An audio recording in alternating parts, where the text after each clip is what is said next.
अन्य गाँवों से जो हमारे बंधु बांधवगण हैं, हमारी भगनियाँ हैं, जिनमें कई मेरी माता के समान होंगी, कई मेरी बहनें, कई मेरी हम उम्र, कई मुझसे छोटी होंगी, आप सबको सप्रेम अपना नमस्कार पहुंचाती हूँ। क्योंकि आज आप सभी यहाँ एकत्रित हुए, सबके मन में कोई विचार होगा कि ऐसा क्या है, हिंदू सम्मेलन क्यों एकत्रित किया जा रहा है, क्यों यहाँ सारे लोगों को एकत्रित किया है, बुला रहे हैं, भंडारा है, कुछ है, ये अपने अपने मन में सबके में विचार होगा। तो एक छोटी सी कहानी मैं आपको सुनाऊंगी कि एक था शेर का बच्चा, जिसे सिंह भी कहते हैं, शावक था उसका, और वो गलती से भेड़ों के झुंड में चला गया।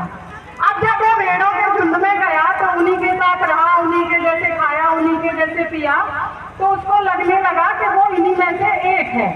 और उसके बाद एक बार आकाशवाणी होती है, जोर से कहीं से खबर फैलती है, भागो भागो शेर आया, शेर आया, सिंह आया, सिंह आया। तो जब सारी भेड़ें भाग रही थी तो उनके पीछे पीछे वो बच्चा भी, वो शावक भी भाग रहा था। अब सिंह ने देखा कि ये तो मेरा बालक है, मेरे जैसा है, मेरी प्रजाति का है, पर ये भेड़ों के साथ में भाग रहा है और ये मुझसे डर क्यों रहा है।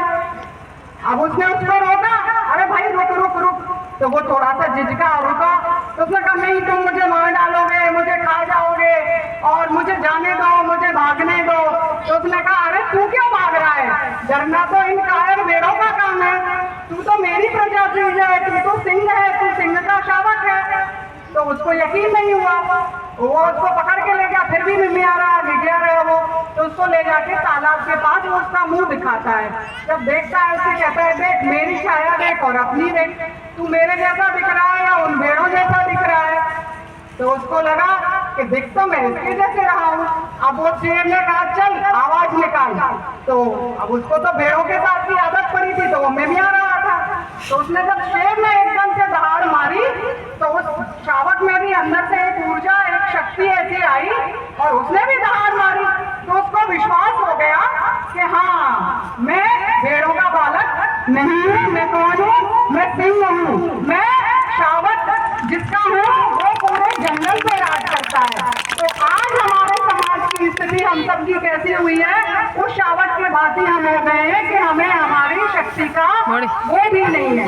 जैसा कि अभी आदरणीय हमारे महाराज जी ने, नंदू भैया जी ने बताया कि हम सब कहते हैं हम 5 उंगलियों की तरह, 4 उंगलियां एक अंगूठे की तरह है और हमें हमारी शक्ति का बोध नहीं है क्योंकि हम अलग अलग हैं। पर जब हम एकत्रित होते हैं तो हम क्या बन जाते हैं, एक मुष्टिका बन जाते हैं, एक बहुत अच्छा बलवान शक्ति का प्रतीक बन जाते हैं। सुंदरकांड में एक चौपाई आती है कि मुष्टिका महान कवि हली रुधिर बमत धर्मी धन्यनु, अर्थात जब हनुमान जी ने एक ही मुट्ठी में उस मायावी राक्षसी को गिरा मारा तो हमारी मुट्ठी में कितनी शक्ति है, ये मुट्ठी का एक परिचय है। तो हम सब जो इधर बितर से हैं, जैसे हम मैं देख पा रही हूँ कि हमारे कुछ भाई खड़े हैं, जगह खाली है, लेकिन फिर भी क्या है कि हमें अनुशासन नहीं रखना है। अगर वे चाहें तो आगे बैठ सकते हैं और इसी समाज का हिस्सा बन सकते हैं, ये दृश्य और भी ज्यादा सुंदर हो जाएगा। लेकिन अभी हमारे भीतर क्या है, थोड़ा सा अहम है कि मैं इसके साथ क्यों, मैं इसके साथ क्यों। तो इस समाज को जोड़ने का जो काम है वो सारा कुछ करने के लिए ही हम सभी लोगों को यहाँ एकत्रित किया गया है। और देश में अपने प्रांत के अलग अलग हिस्सों में ये कार्य सब जगह चल रहा है। क्यों चल रहा है कि हम सब अपनी शक्ति को पहचाने और एकजुट बने, क्योंकि फूट का कारण हम पिछले कई सदियों से भुगतते आ रहे हैं। फूट ना होती तो पृथ्वीराज चौहान को कोई नहीं हरा सकता था। वो जयचंडी में था जिसने राजा पृथ्वीराज को कैदी बनवाया, बंदी बनवाया, और फूट का ही कारण था कि महाराणा प्रताप जब युद्ध लड़ रहे थे तो कुछ हमारे मुगल शासक के साथ मिलकर साथ दे रहे थे। ऐसे ही हमारी रानी जी का आंदोलन चलाया जिसको हम पहला स्वतंत्रता संग्राम के यदि उस समय थोड़ा सा अनुशासन, थोड़ा सा सहयोग नियमबद्ध तरीके से हुआ होता तो शायद हम 90 वर्ष पहले ही आजाद हो जाते।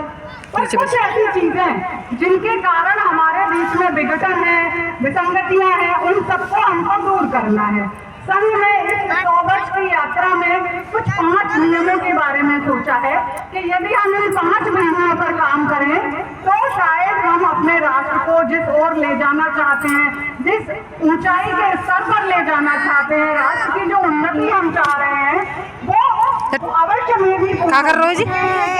कहियो मत फेंक दे उठा के फेंक दे नो फेंक दे नागरिक शिष्टाचार जैसे मैं दिल्ली में गंदे आते जाएंगे जा फेंक दे जा। और स्वच्छता बोर्ड।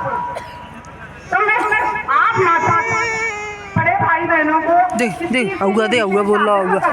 औगा बोल लो आ जाओ। सबसे छोटी इकाई है वो परिवार है और परिवार की जो बुरी है, परिवार की जो केंद्र बिंदु है बुनते का यदि मातृशक्ति हुआ मान ले कि हमें ये काम करना है तो उसको कोई नहीं रोक सकता है। बच्चों में संस्कार देने का जो काम होता है वो किसका होता है? वो परिवार का।